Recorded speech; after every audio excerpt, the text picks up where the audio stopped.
Hello, everybody.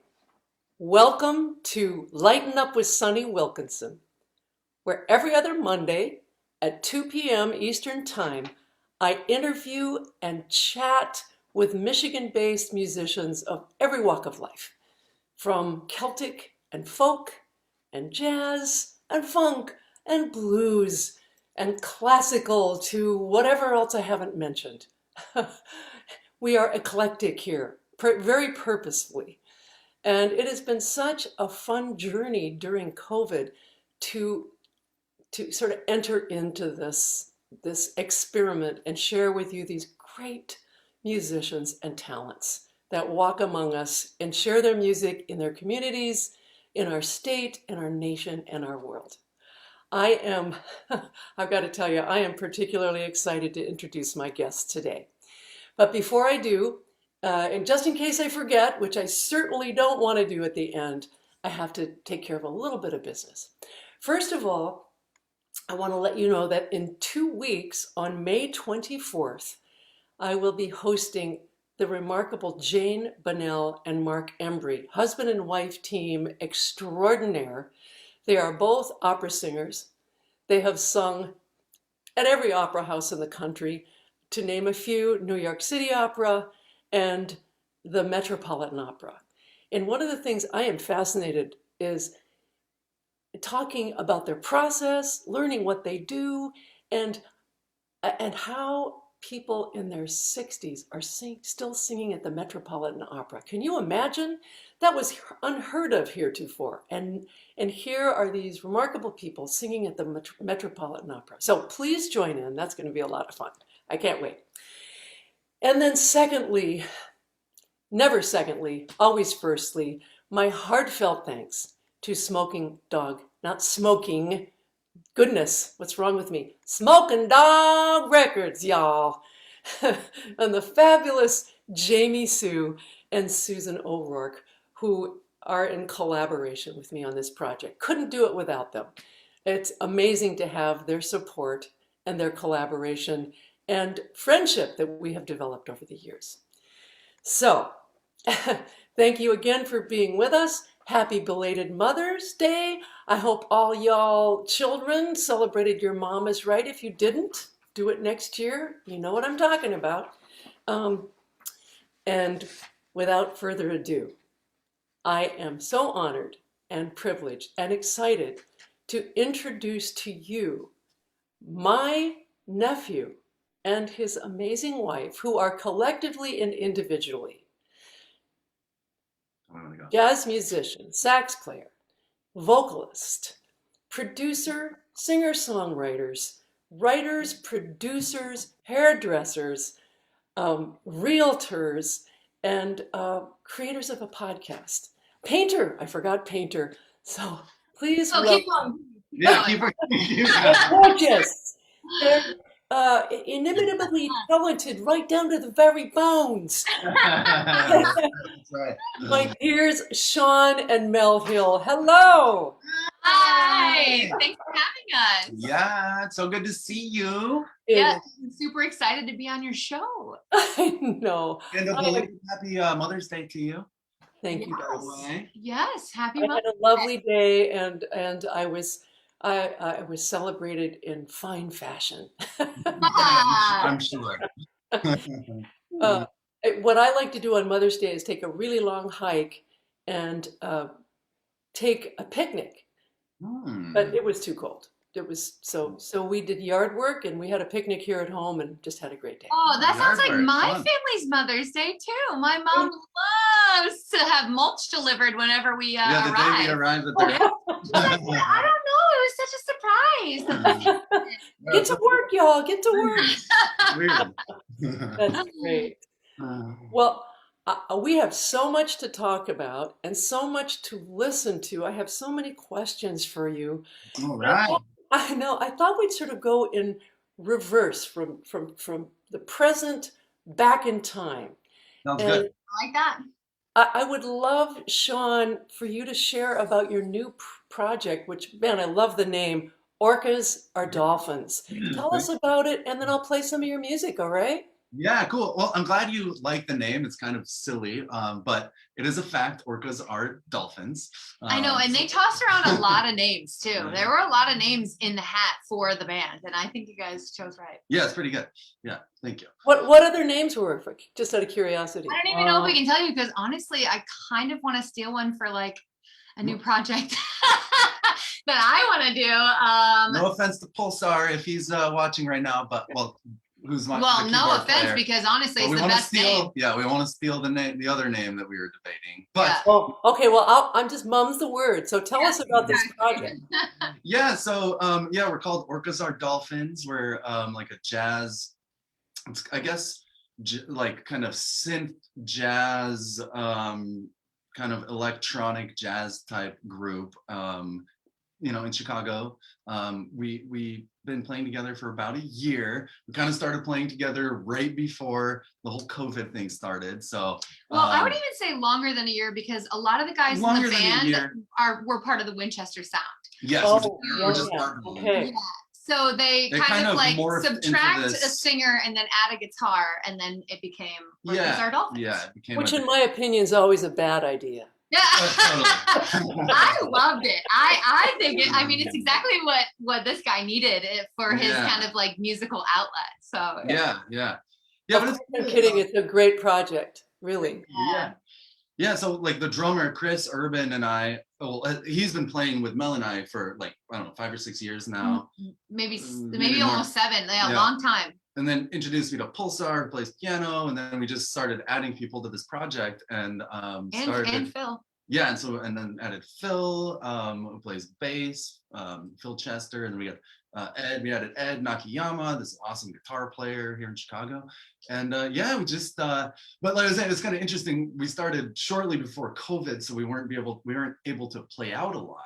So a lot of it became this sort of writing and recording remotely. I mean, we would rehearse with masks safely, but actually Sean was behind like a plastic shield. Yeah. Because the keyboard player, the piano player in the band is he's actually a doctor, and he was really safe about everything, making sure everybody was wearing a mask that could wear a mask, but obviously a horn can't wear a mask, and so he was behind like a plastic shield. I felt like a Dexter victim. I don't know if The kill room. Yes. But it's just an interesting time to start a band, because it wasn't, normally when we start a band, when you're playing a band, it's like you're preparing for recording, for performing, but it just wasn't an option. So we were like just writing and doing kind of remote projects where there's like all these, split screens where everyone's, recording at their home and kind of combining it. So it was a interesting and different time to start a band. And can I just say also, I'm really glad that we had moved into our new home by COVID, because Sean was able to record all of his tunes and things like that in the bedroom while you were home. While I was home, like maybe in the front room doing my own thing, and then Sean would be playing into our closet to record his horn parts in the bedroom. So it's perfect. I love the ingenuity, and I noticed that you have, it looks like an album's worth of material on the YouTube channel, and they're all, I don't know if they all are, but more than several of them have videos attached that are so cool. And let me ask you, is there a CD forthcoming, and can the people that are listening buy it? Can they pre-buy it, or tell us about that? Yeah, totally. We're in the process of working on our first album. Yes. So we don't have, we have a few tracks recorded, but it's not to that point yet where it's like ready to start pre-sales or anything like that. But we will be, that is our next focus, is putting a full album together. Probably 10 tunes, all originals too. All originals. And I'm going to play. Okay, I love this video. Your Thank you. It's weird and awesome, it's such an awesome video. It's so weird and so great. I love it. Can I tell you before you play it? Can I tell you a little bit? Oh, please set us up. Because it's so this song, Lurk Master, it's called Lurk Master, was written by Pulsar, who plays keys and a bunch of stuff. But it's the name is from in the I guess 90s or early 2000s. One of his friends, if you all remember AIM, instant messaging, his friend's like screen name was Lurkmaster, which is like super creepy but funny. And so the whole idea for the video comes from that kind of like lurking on people, and also kind of took for Kind of some an reason- old school mentality, like. yeah. So yeah, that's kind of where it came from. I love it. And it's kind of creepy Yeah, and, no, it's a creep. Yeah. Yeah, Lurk is pop and funny and engaging. Okay, so I know that you had asked me to play it at a certain point, but I want them to get the feel of this thing. So I'm going to play it from the beginning and then pause, and then I'm going to play your solo. So folks, Cool. if you want to see the whole thing, there will be a link in below to where to get this. So this kind of like that. It's awesome. Yeah, perfect. this is not Link Master. Here I am linking up. You're the link master. I'm the Link Master, baby. Okay, let's see here. Where am I? Here it is. And I'm going to share the screen. I need a producer here, as you well know, right? I don't know how to do it. It always just takes me just a minute to get it set up. So here we are, Lurk Master. I'm going to pull this up to big screen. All right, here we go, folks. Right.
You get hypnotized by the song.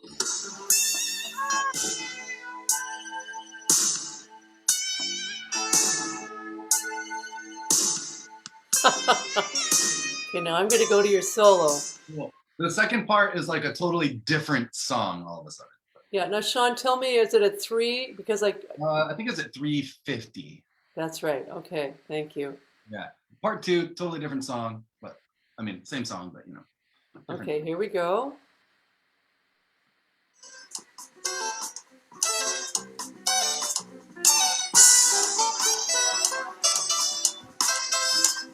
This is Sean's solo. Passing the tape around.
I love that part. I love that part.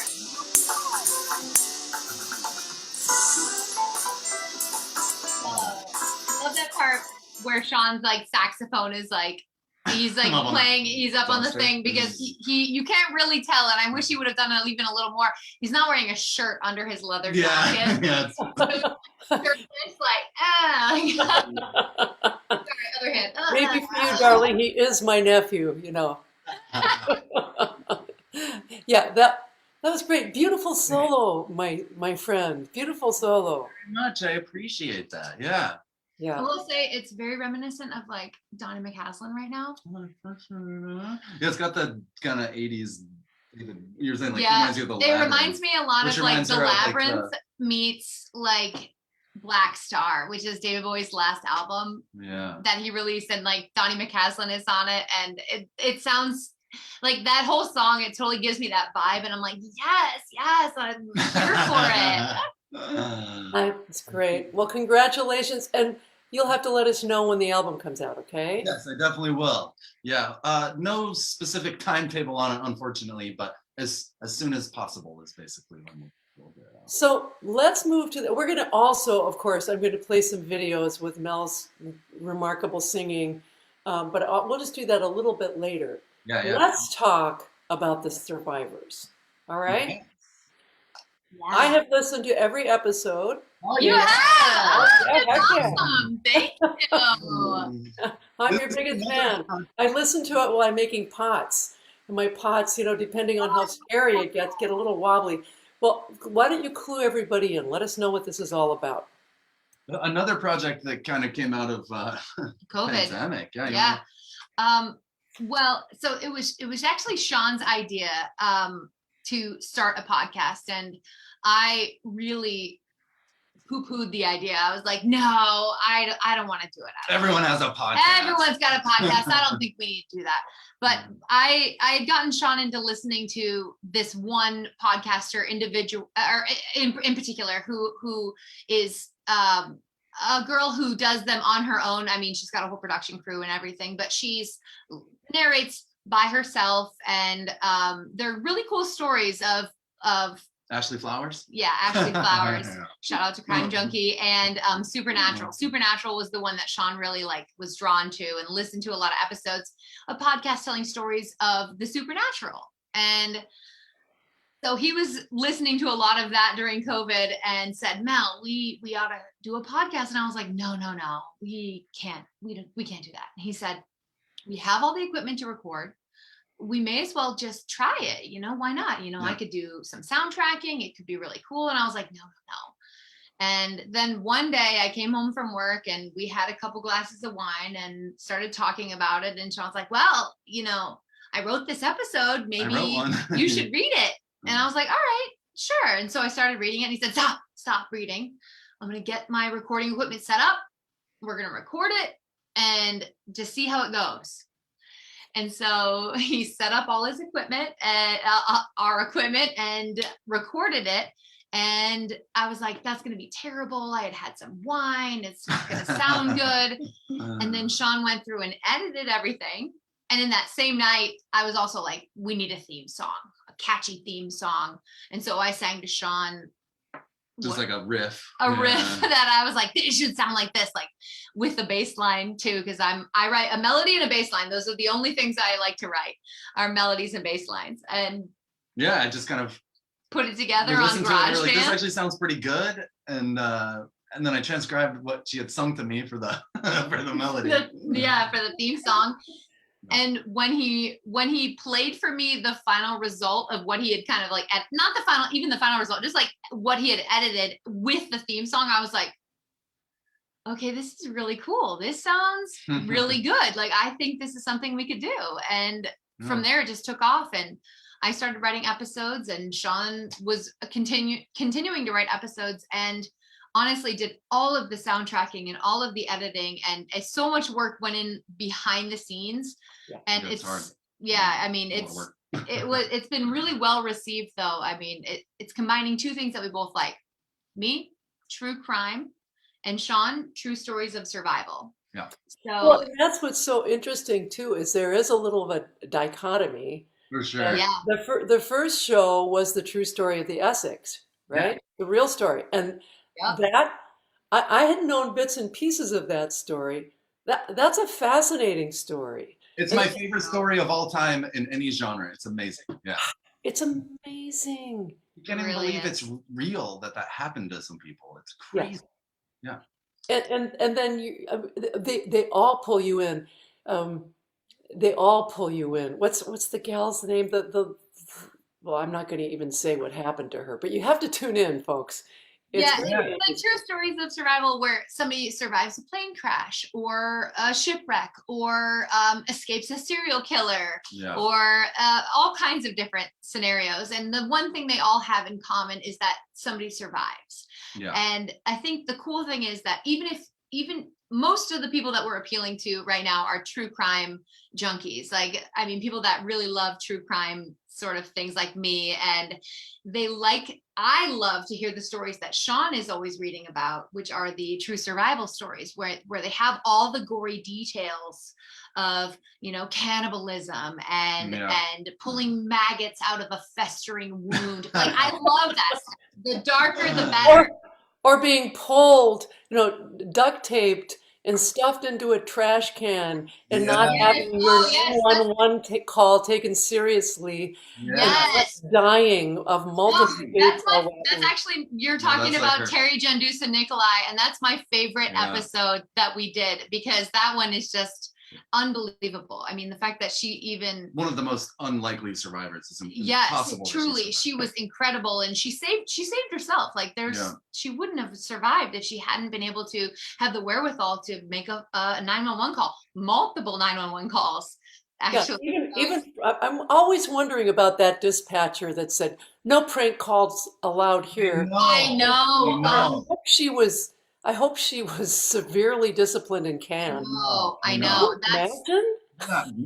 It happens so much. Infuriating to know that happens. I know and it happens so much in those true Yeah. crime stories where they don't believe victims, which is like Right. really hard to like comprehend in the moment, which is why you're like, oh my God, like, really? You're not going to believe me that I just escaped a serial killer? And I said, hey, I've been held captive for a day and a half by these people and assaulted. And the cops are like, were you? Are you sure? Yeah, were you really? Yeah, I don't.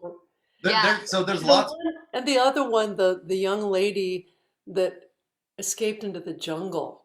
Yes. Juliana Kupka. Yeah, that's a fan favorite. I have definitely heard a lot of people really into that story. She was 17 years old and was on a flight with her mother over the Peruvian Amazon rainforest on Christmas Eve, and the plane went down, and she was the sole survivor. And Well, it didn't really go down; it exploded in midair, and she survived.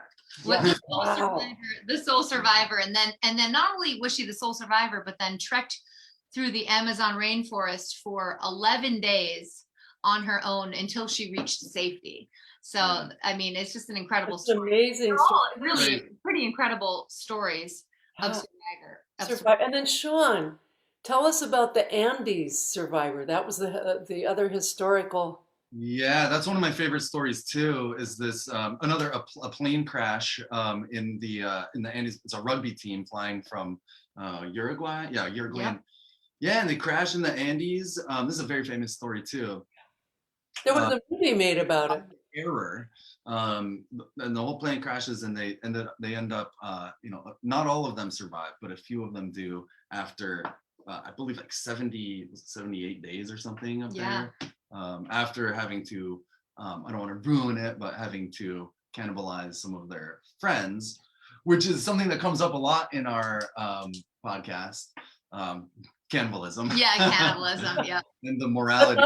Out of necessity, not out of desire. Out of necessity. That's right. Yep. Yeah. And the way, we're always like, I'm always thinking like, if I died in that situation, I would definitely want my friends and fellow survivors to eat me so they could survive. Exactly. But this is sounds really dark, and it kind of is. There's a lot of really kind of dark material in the podcast, but somebody always survives to tell the story. So there's always light at the end of it. And I will say, in terms of like the production of the podcast itself, the compliments that we've been hearing are they like my storytelling, and people like my podcast voice. I use a podcast voice. I've got my podcast voice. Come on, let's hear it. Oh, come on, baby. Did you know Moby Dick was based on a true story? Welcome to the Survivors. I've got my like deeper. I'm telling you, darling, it is so effective. Ron was the first one. My husband was the first one to listen to it, right? And he said, "Hey, you got to listen to this. This is really good." And I said, "Mel, girlfriend, you have got it going on. It really is a perfect podcast FM DJ. Ladies and gentlemen, we are so grateful to have you here today." No, but it's very slick. Great. Sorry, I interrupted you. Oh no, you're good. I was just going with that. I totally agree. I don't know if you guys whoever listens to podcasts, but a lot of podcast voices, especially I would say the female voices, are very trebly and like super harsh. As a singer, Sunny would understand this. That's the thing is when you are a singer, you notice somebody's voice quality, I suppose, or their timbre. Resonant factor. Exactly. And if you don't like a timbre, there's really nothing you can change about that when it comes to singing, essentially, right? That's just inherently how you sing. But with a voiceover or like something like this, where I can hear myself and I can hear the quality of my voice, I can kind of change how I sound and make it something that I won't be annoyed listening to, and sort of everyone would be okay with hearing. Yeah. But besides how I tell the story, which I want to say this because this is a big compliment to Sean, that I've been hearing feedback from a lot of my clients, because we really haven't promoted this online that much. It's more been word of mouth. Like, I've told friends and clients about it, and they tell their friends and clients, and we're getting a lot of organic downloads. We've got like 5,000 downloads with posting about it only twice on me on Facebook and Instagram twice, and it's been people telling their friends, and then people download one episode and then they download all the episodes. Hopefully all of them. Yeah, it's been pretty great. But they like my storytelling, and they're like, "It's so dramatic. I get so scared, and I love it. It's really cool." And I'm like, it's my storytelling, but it's also the soundtracking that Sean does. And he told me about his process with the soundtracking, which I thought was so interesting, because I didn't realize this is how he did it, but he would edit an entire episode after I've recorded it. And then he would play the episode for himself in his headphones, and then play a soundtrack along with it. Yeah, just do it all live with the story. So he plays an ambient sounds underneath, and then listens back through it. And as he does that, he adds more dramatic sounds and the dramatic parts, and the plane sounds, which he's like, "Hey, do you like this sound? Does it sound like a plane to you? Do you hear it in there?" And I'm like, "Oh, yeah, I love it. It's so cool." And that's why it takes so long, is you have to go listen through the whole episode and track it. So Sean, when you're doing this, you're recording live. This is kind of, I love this, talking about process. Yeah. This is kind of intuitive, right? You're responding to her voice and the story, and intuitively adding in the track. Yeah, exactly. Yeah, trying to kind of go with the flow of the crescendos and decrescendos of the story, and just trying to kind of. So cool. Yeah. I also love the way you described about how it originated. I've talked with so many people that are extremely successful in their lives, and what their process is. How did they get from A to B? And that's exactly what they do. They put one foot in front of the other, and then take the next step and take the next step. And it's that process of getting an inspiration, or just having the courage to try, and then going to the next step. And it sounds like that's how this evolved for you. Pretty much exactly. Yeah. I feel like that's how a lot of happening. projects that we have evolve, is that Sean has the idea and the confidence, and I'm like, I can't do that. And he's like, no, you can do it. I believe in you. And then we do it, and then he makes, I listen back and I'm like, okay, you're right. Yeah. All right. I like it. It's good. Well, I think you're going to get some views from this. I love it. You're done with season 1, so I think there are 11 episodes. Is that correct? That's right. Yeah. This one's next. John Krakauer, the Everest disaster. Oh, Been working on that. This is it's an intense story. Yeah. that is quite a story, boy. That is a tragic story. Total tragedy. Major. Yeah. And unnecessary. Well, all of them Yes. seem a little unnecessary, but that one in particular. Especially that one. Yeah. Yeah. So many things could have happened differently to where people should not have, or could, maybe their lives Exactly. could have been saved. And that's the thing, is like, we had to take a pause on our first season and say, let's end the season right now, because it became like a third job almost for us, Yeah, with a both lot. of our full-time jobs, and then music, and it was a lot of work writing the episode, researching, and then writing the episodes, and then both of us are writing, but then Sean's soundtracking, and he'll Just takes forever. and then editing all of Sean's episodes so that they're in my voice, so that we can get a clean recording with as little editing as possible.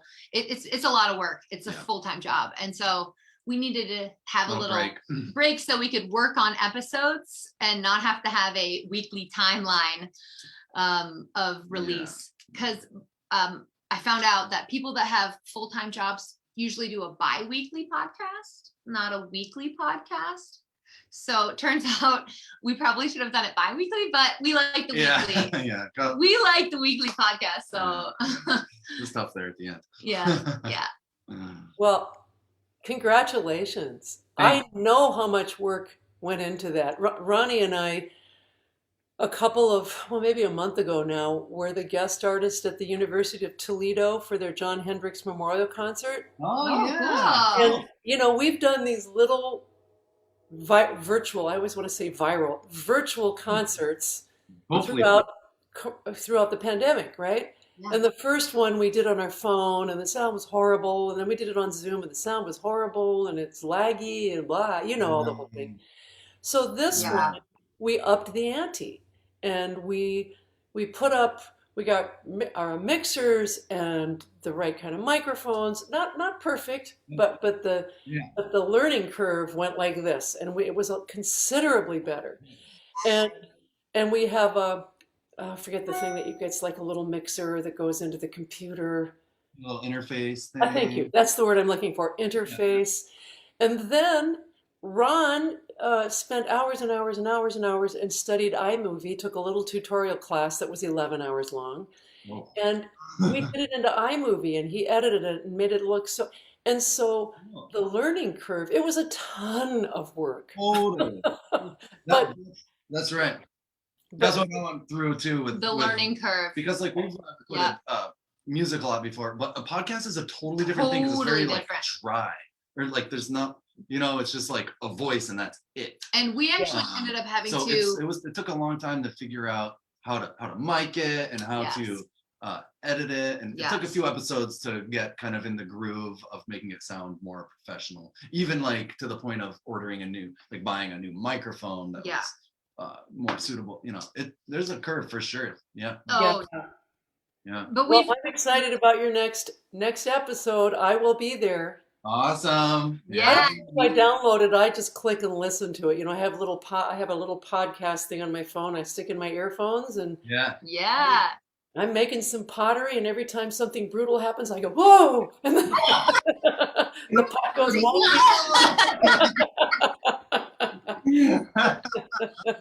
love that. Oh, well, see, already the thing that I love about the two of you is so many things. You're such adventurous. Okay, would you like me to tell you a few? You're such adventurous spirits. You embrace travel. You've traveled the world. You've hiked in Peru. you go across New Zealand in a rented thingy. What is that? Like an RV. Camping and then camper, camping, yeah. And then camping. Yeah. You really are doing it while you're young. You're sailors too. We're not young Yeah. anymore, but we Yeah, yes. no, yeah. Apparently, we're not young anymore. Now we're not young anymore. But yes, so. thank you. Is that correct? Well, to me, honey, you'll always be young. So Sean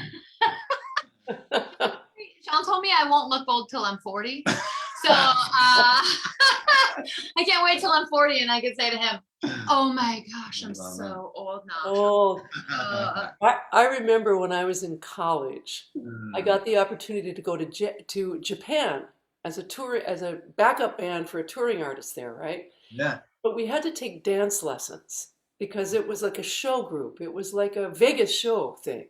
Yeah. And so we were taking dance lessons, and the woman teaching us was 40. And I'll never forget saying this. I said, "You're 40 and you can still dance?" It's amazing. Oh. I hope she forgives me.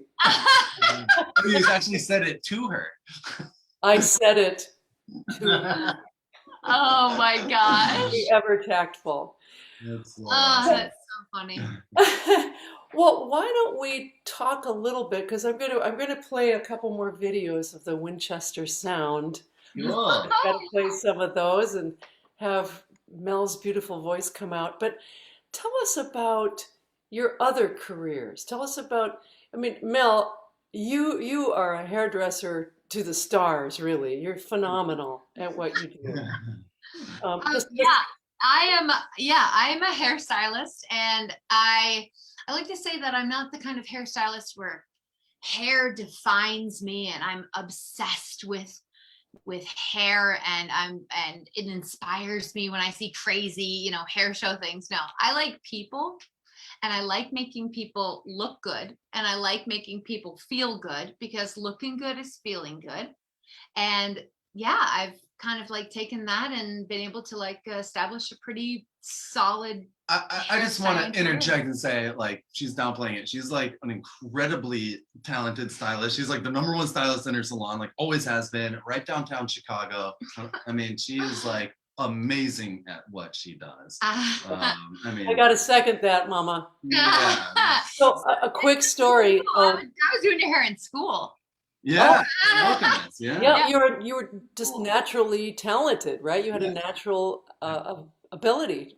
Thank you. Yeah, she's Thank you. amazing. Yeah, I think it's like a combination of being able to have that kind of like aesthetic eye and understanding what will work for somebody and what won't in terms of also their maintenance and what kind of time they're willing to put into their style, and kind of catering that to like the person. So it's definitely another art form. I'm definitely an artist through and through. For sure. And I've learned that I need to be able to have a tangible product at the end of what I do.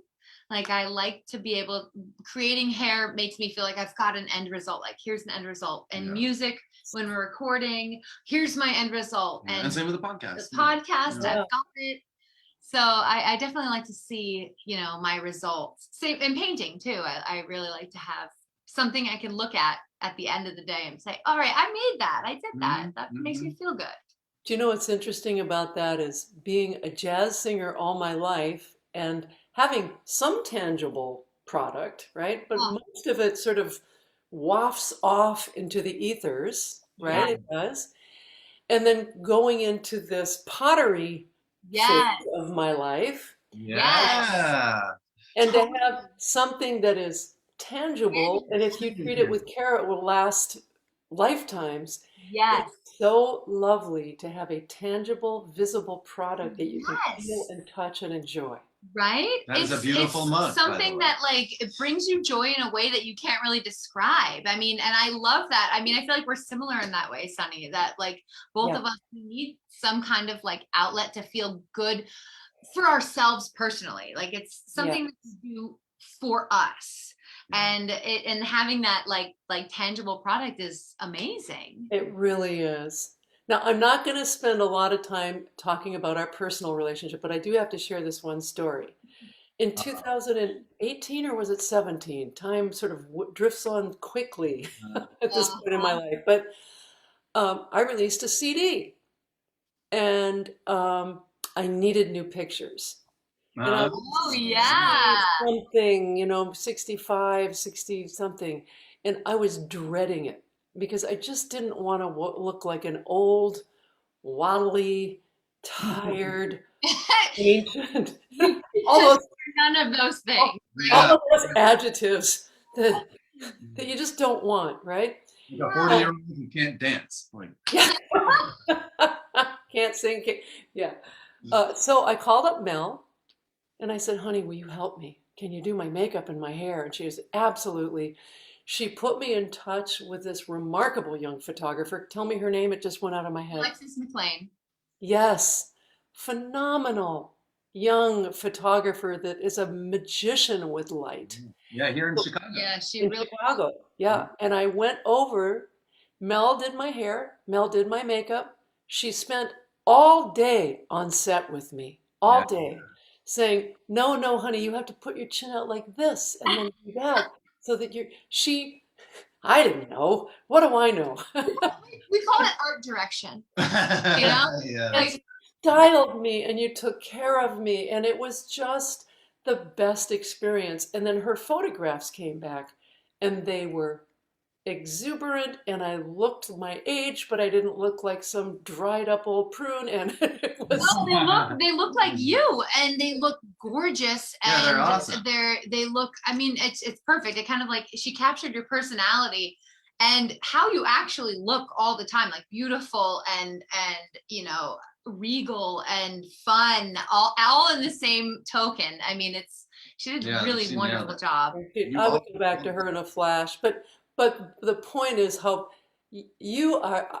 I envy your clients because I know you just absolutely take the best of care of them, and you're brilliant. You're really brilliant at it. Yeah. Thank you very much. I Uh, appreciate that. and Thank you. then Sean, I've got to ask you before we get back to the music about being a realtor in Chicago. Yeah, oh, it's great. I mean, been doing it for like almost 10 years now. It's crazy.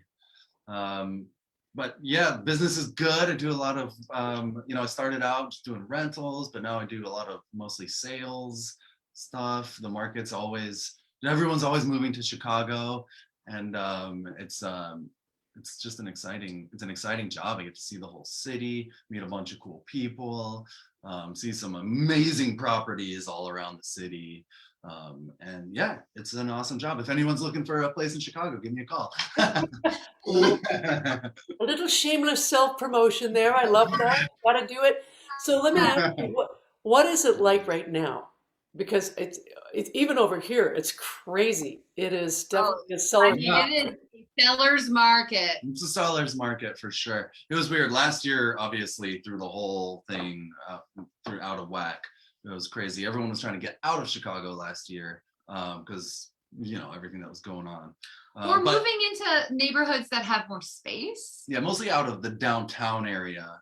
Oh, It was just so many people, and there's no space to go to get away, basically. yeah. Actually, in Um, our neighborhood, we've seen like a huge influx of people in our neighborhood because we're still in Chicago and we're in very, Logan Square. very close to downtown. But A little more green space. yes, it was originally built as a suburb of Chicago back in the early 1900s. Yeah. And so we've got boulevards, we've got parks, I mean, yards, and, a lot of vintage properties that haven't been torn down and then rebuilt. So there's a separation of space, and people have kind of been migrating more towards a like divided space as opposed to the open floor plan, which used to always be so popular. Yeah, people want more rooms and like a den and stuff. Yes, they have a workspace and like a hang space and. But now people are as of this spring, people are just flocking back to the city. Oh, Yeah, like it's kind of weird. Like a lot of people are moving back because like into the same exact type buildings people were moving out of, like such as like downtown high rises with a lot of amenities, so that they can actually work from home, but still, maybe get out of their apartment or their condo or their home and still use some of the work from home areas within the building they live in. type thing. Gotcha. So Interesting. yeah, definitely, but it's still kind of a seller's market right now, and yeah, a lot of people moving back into the city, I would say. Mhm. Yeah, Fantastic. yeah. Well, shall we talk on, let's talk about Winchester Sound. Yes. And I'm going to get up a couple of the videos. I can't play the whole thing, but No problem. Oh yeah, don't even worry about that. tell us, I'm going to play two, and I'm kind of going forward, backward, because the first video that you guys did about being a hipster in Chicago, I think Yeah. was that 2015. It was before everything changed. Yes. Very serious in 2016, right? Mhm. And I went back and listened to it. I had so much fun because Oh, it good. was such a it was such a simpler time, was it not? Exactly. Yeah. So tell us about, let me just cue this up. Tell us about Faux Show. And Oh then yeah. I'm going to play that. Well, yeah, the Winchester Sound is a band that we've been playing, it's our coming together Project. of our different Sean likes to types call it of a Venn music. diagram. We've got my genre of music on one side that she loves. and his genre of music on the other side. And the Winchester Sound is where where they those intersect. two meet. Yeah. I love that. That's a great explanation. Well, Yeah. do you want to say anything about the song before I Yeah, jump in it's here? just, That's such a long time ago. yeah, well, I don't know. We just wrote this song. I don't actually. It just It kind was of just happened. something We like- were messing around, and the Yeah. song kind of came up. Trying to be poppy and fun But it turned into this whole thing. We our good friend Travis. Are we talking about the show or before it was cool? Well, I was trying to talk about Faux Show, but what happened to it? Oh, it should be on there. Oh, I don't know. Before it was cool was the first one that we did, the hipster one. Here we go. Yeah, but the thing with this song is where the video, at least, we got our friend Travis on board, who's an amazing videographer. He works with the Bulls. He does work with like Humphreys McGee and lots of big like deals around Chicago. Yeah. He's a friend of ours. He used to live down the street, and we got him involved in this video, and it turned I don't know, the video idea I think that I had was like pretty bad, and then he came on and turned it into this very cool like story color. with like multiple layers, and it got very complicated but awesome. Yeah, it was super cool. It was really fun to do too with like my friends, and the drag and like just all the fun colors. I don't know, it was just like a great time. And I guess in a nutshell, the story is about the main character, which is Mel, kind of going through like internal like turmoil about like a relationship, and also kind of like almost like, is it like mental? I guess issues I almost? guess I don't know, like imagining things like as they could be Yeah. and as they wish they were. As compared to Absolutely. Yeah. Well, let's play it. This is Faux Show. I've seen this in a long time. One thing that I know for sure, I ain't down with this. And one thing is for certain, I already know you're dangerous. People come and go, I'm okay with that. One thing that's for sure is that you ain't coming back. For sure, for sure. For sure, for sure. For sure, for sure. There ain't a sure thing, no guarantee. That's how it goes. Could wake up in the morning or die in your sleep. Nobody knows. People come and go, I'm okay with that. One thing that's for sure is you ain't coming back. For sure, for sure. For sure, for sure. For sure, for sure. For sure, for sure. Alright, you guys. Now I'm gonna break it down for you real quick.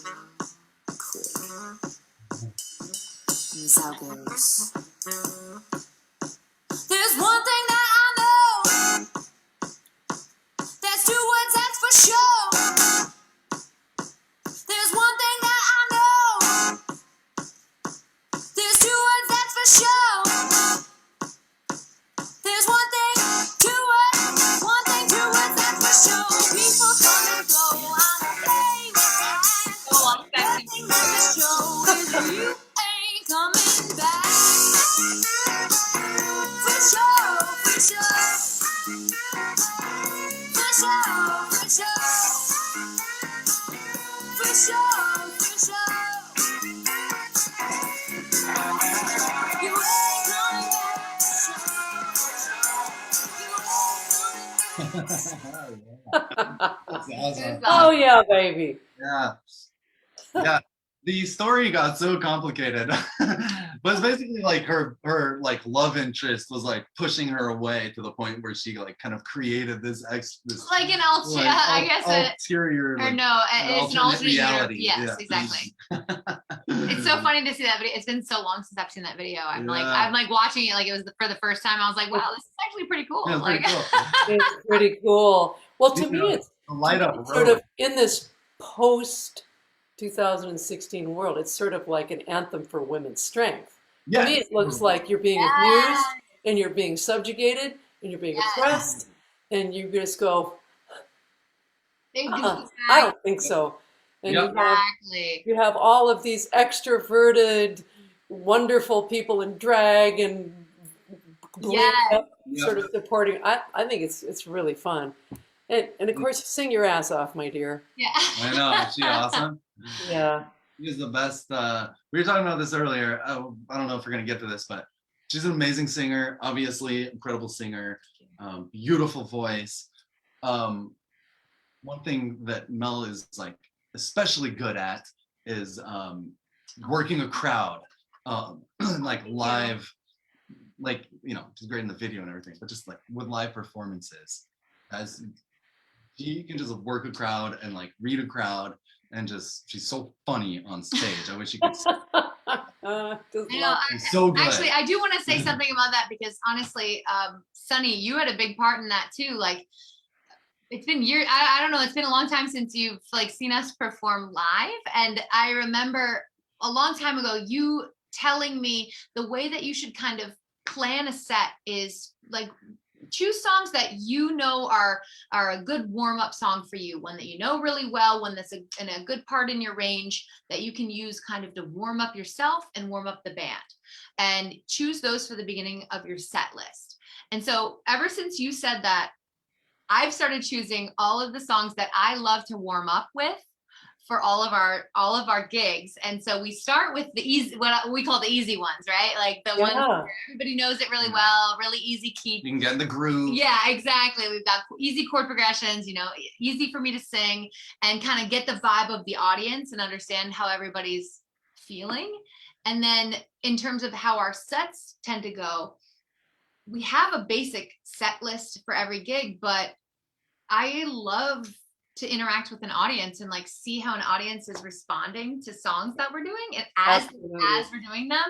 And so if we're doing a really high energy song and then, you know, our set list has it bring it down to the next one, and I see that everybody's very into it right now, I'll turn around to the band and say, okay, we're going to skip down. We're going to do this song next. And then everybody in the band's like, cool, yeah, let's go for it. And then boom, right into the next. And then everybody's still into it. And it's been a really great way for us to be able to like, they're amazing at that. Keep the energy going, and why our band, you know, tends to keep people, you know, interested, I think. Yeah. Oh, that's great. I think that's one of the, I agree with you. To walk out on stage, I always think of it as kind of reaching into the audience and making them my own. It's like what's going and pulling them in and keep like little by little pulling them into the space, pulling them to our space. Yes.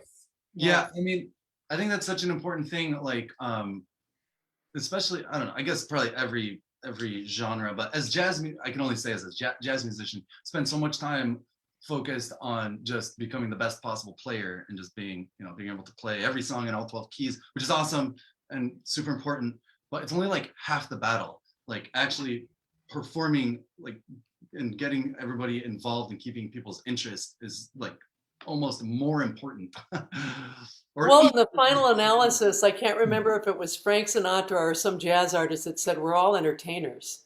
Yeah. You got to be an entertainer. You got to engage the people. I mean, you're nothing if you don't have an audience, right?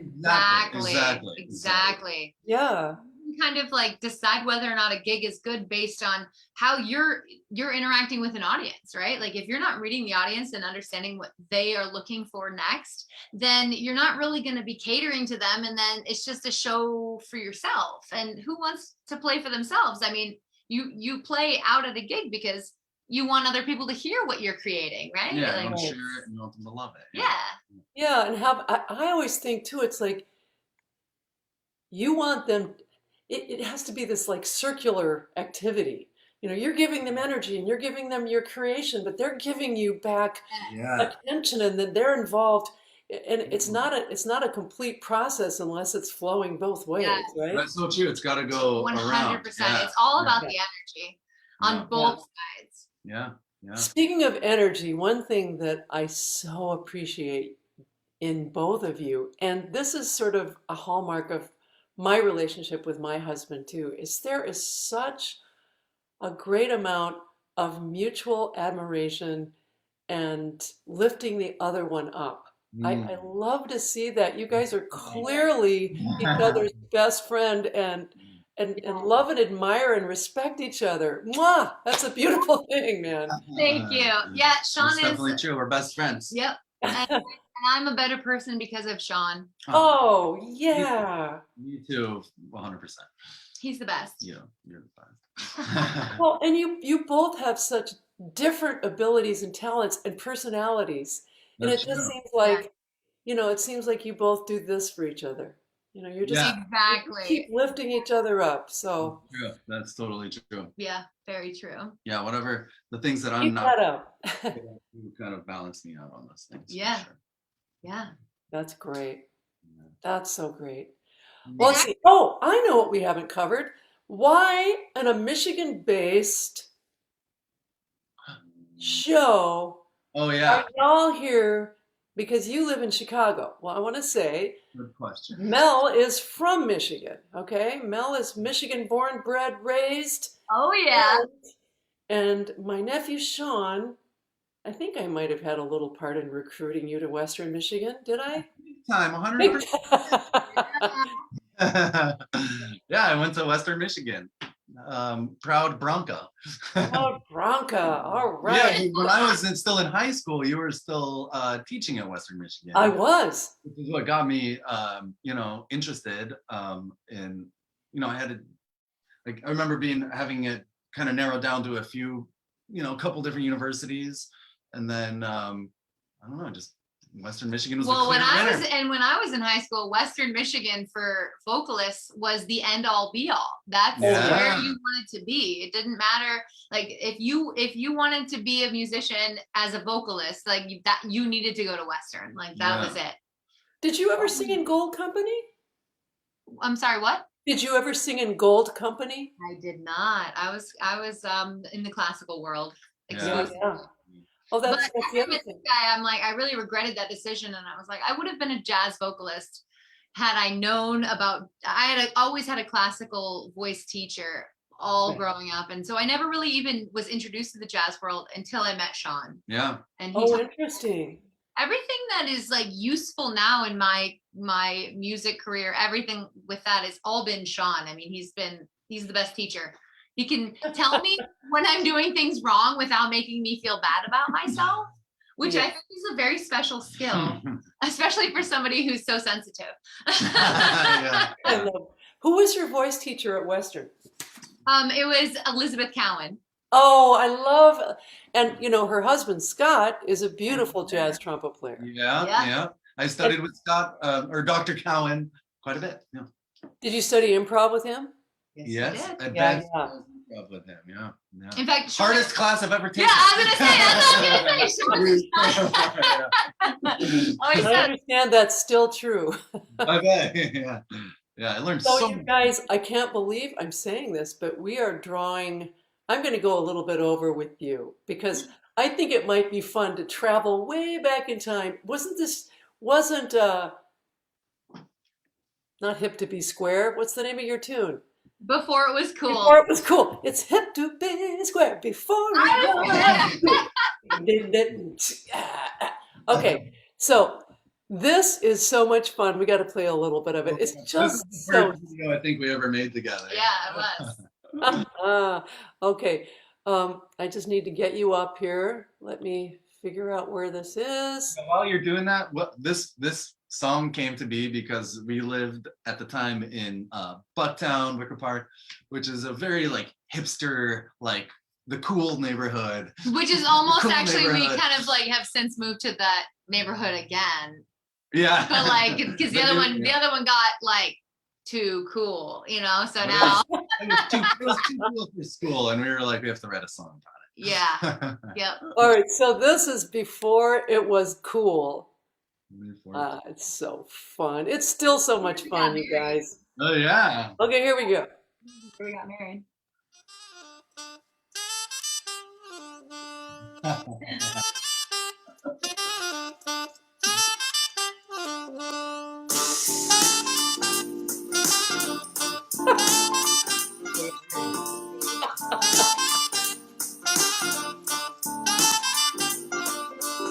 He's broke, but he can afford to pay attention to his style. He's getting ready, so you know it's gonna take a while. Flashing a mustache, everyone that he meets. He burnt his mouth eating pizza before it was cool. Before it was cool. So fun. She's sipping on whiskey at the bar, cash only. Posting selfies on her Insta looking lonely. Boyfriend's in a band, what's with all the racket? He wore a used leather jacket before it was cool. Before it was cool.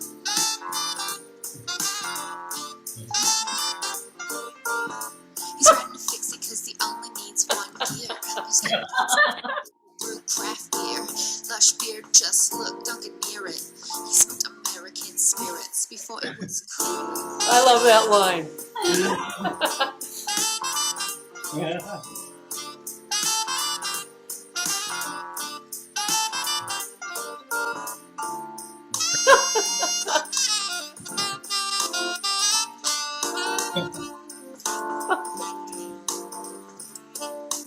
Your tattoo, what does it mean? How'd you get it?